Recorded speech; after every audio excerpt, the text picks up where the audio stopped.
یہاں آنے سے پہلے اپنے وطن میں اپنے گھر میں کسی مشکل کا شکار تھا، کسی پریشانی کا شکار تھا، اے پروردگار تو بہتر جاننے والا ہے، ہم سب کی مشکلات اور پریشانیوں کو دور فرما دے۔ اے پروردگار ماہ محرم الحرام درپیش ہے، سید الشہداء مظلوم کربلا کی عزاداری کو جو ان کا حق بنتا ہے اگرچہ ہم ادا کرنے کے قابل نہیں، لیکن اے پروردگار پہلے سالوں سے بہتر ادا کرنے کی توفیق عطا فرما۔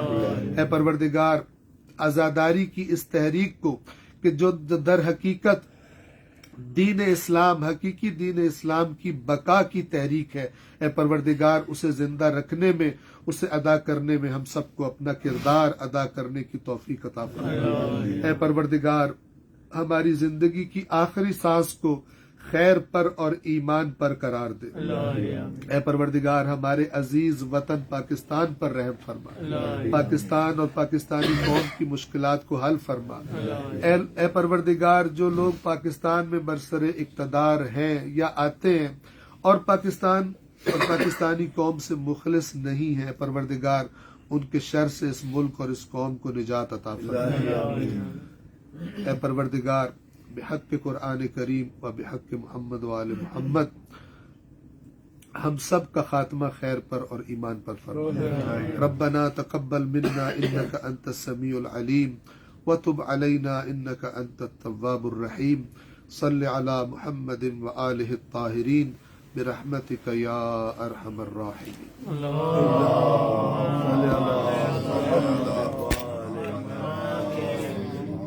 سب زیارت بھی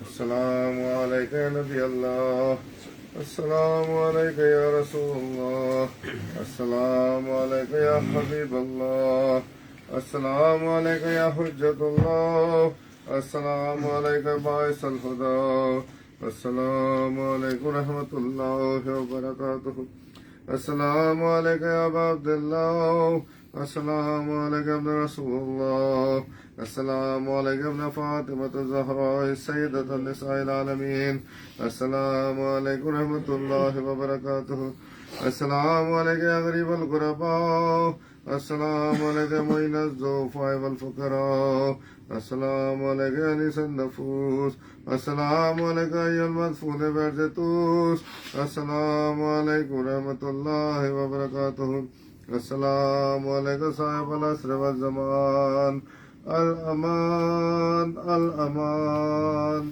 الامان من فتنة الزمان، السلام علیکم یا خلیفۃ الرحمن، السلام علیکم یا شریک القرآن، السلام علیکم یا امام الانس والجان، السلام علیکم یا امام زماننا، عزاجل اللہ تعالی فرجک وسعل اللہ تعالی مخرجک وظہورک رحمت اللہ وبرکاتہ۔ اللہم صل علی محمد